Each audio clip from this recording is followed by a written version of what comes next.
There is a tower that summons chosen people called regulars, with the promise of granting their deepest desires, whether they be wealth, fame, authority, or something that surpasses them all. Everything awaits those who reach the top. 25th Bomb is a boy who has only known a dark cave, a dirty cloth, and an unreachable light his entire life. So when a girl named Rachel comes to him through the light, his entire world changes. Becoming close friend to Rachel, he learns various things about the outside world from her. But when Rachel says she must leave him to climb the tower, his world shatters around him. Vowing to follow her, no matter what it takes, he sets his sights on the tower and a miracle occurs. Thus beginning the journey of Bond, a young boy who was not chosen by the tower but opens its gates by himself. They call his kind irregulars, beings that have shaken the very foundation of the tower each time they set foot inside it. This anime has about 13 episodes based off the popular webtoon comic. It premiered April 2nd, 2020, January 25th, 2020. Is action, adventure, drama, fantasy, mystery. Each episode is 20 minutes per episode and it's rated PG-13. Now let's get started into the review. What I really liked about Tower of God, I first read the Acclaimed webtoon comic because it was a webtoon first before it got adapted into an anime. And I will say there was a lot of, resistance from both sides who have read the webtoon and also have watched the manga. I think also a good portion of this anime, fits the community, but I think if you're truly looking at, other adaptation of technology, like No, it's really Tower of God. True Beauty get like a live action adaptation to it, so it just depends on how well translated a webtoon comic can be formed to a live adaptation or anime. For this instant, I feel like, having, Tower of God be advertised as anime did get a lot of hype up to it, but I feel like it's considered that Tower of God has a lot more episodes and a lot more panels than the actual anime itself, and it was condensed in to 13 episodes. It kind of felt a little bit short because you're compacting a lot of things into a couple of 13-minute episodes, with each of the time frames being 20 minutes per episode with 13 episode span. I think if they could have broke it up into 2 parts, that would have maybe helped to cover all the bases in the panel itself. But when you're giving a limited time frame for this anime to be produced and to be seen by the public, there's not a lot of leeway and things that have to be cut out, because I feel like a lot of the anime could have been had got a really positive review if they just but added more of the character motives, the brutalness of the world that they live in and where they're transported to, and the unexplored parts of towers that we weren't given to being shown yet.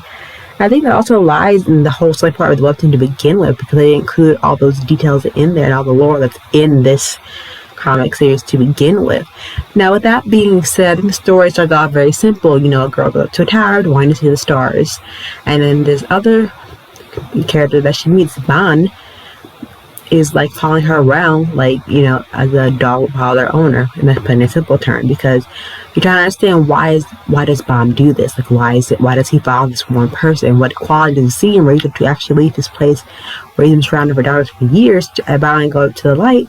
I think also for Bond in general, because he does become the main shift and focal point in the series, that he follows her to this tower to help her fulfill her dreams, in a sense. And you see a lot of characteristics of Bond that you think, why did this one particular character give you such motivation to leave the place where you've been stuck for years and haven't left since? But then as soon as she enters your world, everything magically changes. And then we're introduced to the tower, the floor, the test that they're supposed to pass or decline to get to the hierarchy of this tower.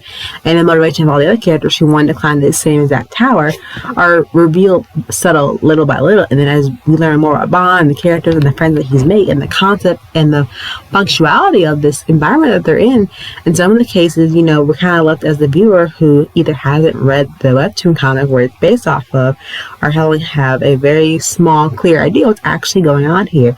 And the ending, I said, well, let me kind of not shocking back how I expected, because I did read the webtoon, but how abruptly it ended the way it did. And given the very dark tone of this anime, it comes fairly from the webtoon itself. But I think it does a good job explaining these characters and the battles they have to go through, because you're dealing with this poor kid who kind of follows another kid that he looks up to, And I feel like overall, the webtoon itself has like 78 comics. So there's no point in series edit. It's just at 13 episodes where we barely just scratch the surface. And I feel like along with that, the anime had a lot of issues with pacing because I feel like we were headed in one direction one episode, another episode, like a lot of, initial character death and gore and violence that were kind of like unslated, and how some characters, team up intermingling, how some kind of form bonds with other characters. But I think, just diving into that threshold that we're just barely scratching the surface of this anime, I think, if Tower God wants to redeem itself, it just needs to continue on more episodes and seeing, like, where, the comic, where you take off, where you try to let off the comic and how you can finish the rest of it. Because the comic is very big. It has like 78 chapters, so there is room to improve. But I feel like, it just depends on the community, how well this is received, for them to retain the series as a whole, since it is particularly based on a webtoon comic. But definitely check out Tower of God if you haven't already. Let me know what y'all think. Until then, see y'all real soon. Bye.